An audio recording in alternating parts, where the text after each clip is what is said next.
Dosen itu suamiku. Karya Nova Iren Saputra. Part 16. Ternyata cinta. Aku merasa bersalah karena telah menyakiti Mas Eza. Betapa kasar dan teganya diriku kepada suami yang selalu perhatian dan peduli. Namun semua itu terjadi karena unsur tidak sengaja. Aku masih belum terbiasa harus tidur seranjang dengan laki-laki itu. Ini merupakan pengalaman pertama yang masih sangat sulit dipercaya. Aku benar-benar minta maaf, Mas. Aku lupa kalau kita tidur bareng dari semalam. Aku memegang tangan Mas Eza. Udah, gak apa-apa. Namanya juga gak sengaja. Sekarang kita sholat berjamaah yuk. Biasanya kamu paling kesal kalau aku bangunin untuk sholat. Mas Eza mengingatkan sikapku yang selalu berusaha menyakitinya. Jangan ingatin aku tentang kesalahan itu, Mas. Saat itu aku kadang membencimu. Sering merasa kesal kalau ingat harus menikah di usia dini. Tapi aku janji, mulai sekarang akan berusaha lebih baik lagi. Ternyata istriku bisa bersikap dewasa juga. Dia mengusap kepalaku sambil menunjukkan senyum manisnya. Apaan sih, Mas? Aku akan berusaha menjadi istri yang dapat membuat suami bahagia. Aku dan Mas Eza segera melangkah ke kamar mandi, mengambil wudhu lalu melaksanakan sholat subuh. Hati dan pikiranku merasa tenang dan damai setelah melakukan kewajiban dan bersyukur atas nikmat yang diberikan oleh Sang Pencipta.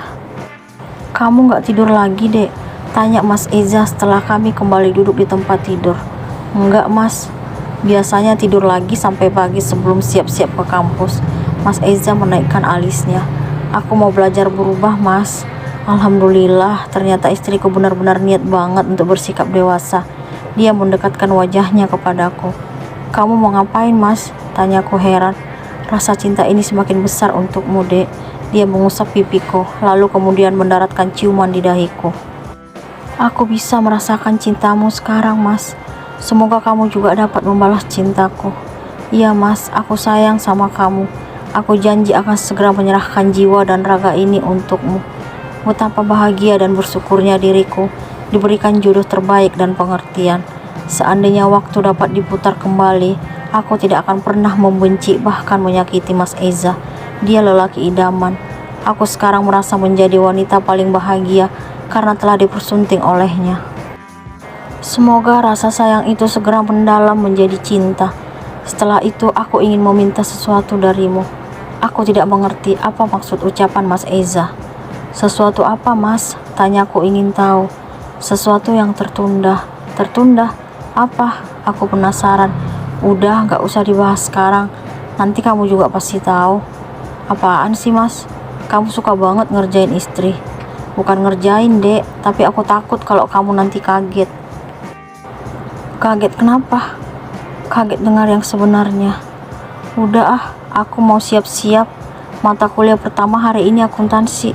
Ingat ya, jangan genit-genit sama Cindy. Aku gak suka. Aku kembali mengingatkan tentang Cindy. Cie, cemburu. Dia selalu berusaha menggodaku. Kalau iya, kenapa? Sekarang udah berani jujur ya. Tahu nggak kenapa kamu cemburu? Kenapa? Itu tandanya cinta. Aku terdiam setelah Mas Eza mengatakan kalimat tersebut. Apa mungkin aku sudah mencintai laki-laki itu? Apakah hati ini sudah yakin akan menyerahkan jiwa dan raga kepadanya? Jika memang benar, mulai sekarang aku harus mempersiapkan diri untuk melayani Mas Eza layaknya sebagai suami. Pagi ini aku akan bertemu lagi dengan Mas Eza di kelas. Hatiku makin berbunga-bunga membayangkan dia mengajar di kelas. Aku makin bersemangat mengingat pandangan laki-laki itu. Senyumannya membuat diriku lupa kalau dia dosen saat berada di kampus.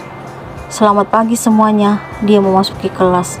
Mas Eza langsung melirik ke arahku sambil melemparkan senyuman. Tatapannya memancarkan keceriaan, seperti laki-laki yang sedang merasakan kasmaran dan dipenuhi cinta. Pipiku terasa memanas menyadari sikap yang dia tunjukkan. Aku akhirnya tersadar, ternyata laki-laki itu sangat tampan. Hari ini materi kita tentang neraca. Neraca disebut juga laporan posisi keuangan yang merupakan sumber informasi utama tentang posisi keuangan perusahaan. Karena neraca merangkum elemen-elemen yang berhubungan langsung dengan pengukuran posisi keuangan, yaitu aktiva, kewajiban, dan ekuitas. Secara umum, neraca berguna menilai risiko-risiko terkait perusahaan serta prospek arus kas masa depan yang akan dihasilkan perusahaan. Unsur-unsur neraca ada 3, yaitu 1. Aktiva, terbagi menjadi 2. Aktiva lancar, yang di dalamnya terdapat kas, bisa berupa kas dalam rekening koran dan tabungan di bank atau kas kecil. Investasi jangka pendek dalam saham dan obligasi perusahaan lain. Piutang usaha, yaitu jumlah yang akan diterima dari pelanggan terkait pengiriman barang atau penyerahan jasa. Persediaan, yaitu produk yang tersedia untuk dijual kepada pelanggan. Beban dibayar di muka, yaitu jumlah yang dibayar untuk beban di masa depan.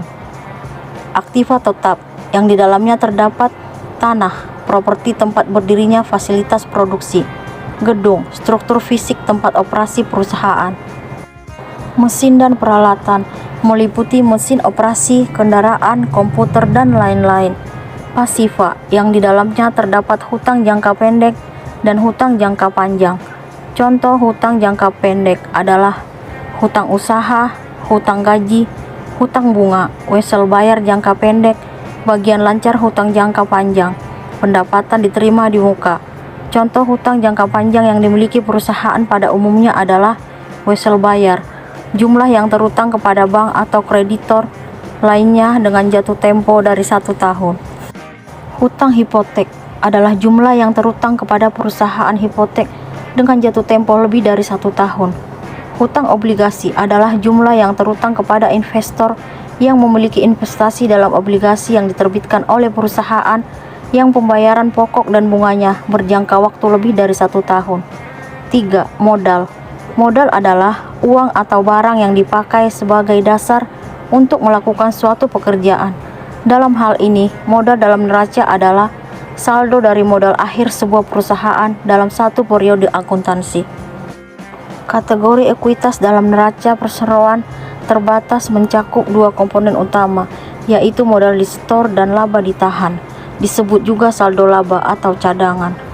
Modal disetor adalah modal yang diperoleh ketika pemilik perusahaan yang berbadan hukum perseroan menyetorkan uang dan aset lainnya ke perseroan. Komponen modal disetor meliputi modal saham, adalah bagian saham yang diterbitkan untuk mencerminkan kepemilikan. Agio saham adalah kelebihan jumlah yang disetorkan oleh pemegang saham. Laba ditahan atau saldo laba adalah komponen ekuitas yang mencerminkan kelebihan laba yang diinvestasikan kembali dalam perusahaan setelah pembayaran dividen kepada pemegang saham. Laba ditahan merepresentasikan akumulasi modal yang dihasilkan perusahaan bagi para pemegang saham.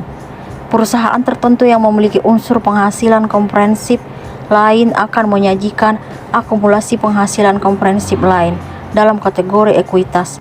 Kategori ekuitas neraca konsolidasi juga akan menyajikan kepentingan non-pengendali.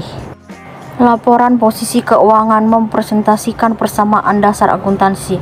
Aktiva sama dengan kewajiban modal. Mas Eza menjelaskan panjang lebar materi tentang laporan posisi keuangan atau neraca hari ini. Hati dan pikiranku tidak bisa fokus mendengarkan penjelasan darinya. Anganku terbang jauh membayangkan berada dalam pelukannya, ingin segera tiba di rumah dan bersandar di dadanya. Aku harus yakin dengan perasaan ini. Hanya butuh waktu kurang lebih dari seminggu sejak kejadian malam itu. Saat diri ini memintanya menciumku, sekarang hatiku semakin ingin mengatakan perasaan yang menggebu. Ternyata inilah rasanya jatuh cinta. Ada rasa gelisah. Baiklah, materi hari ini cukup sampai di sini. Kita lanjutkan pada pertemuan berikutnya. Selamat pagi, suara Mas Eza menyadarkanku dari lamunan indah. Selamat pagi, Pak, balas mahasiswa dan mahasiswi di kelasku. Mas Eza segera keluar meninggalkan kelas. Namun sebelum dia melangkah, dia melirik ke arahku sambil melemparkan senyuman. Hatiku merasa deg-degan. Sepertinya aku sudah yakin untuk mengatakan cinta ini kepadamu, dosen juga suamiku. Sesuatu apa yang ingin Eza minta dari bunga?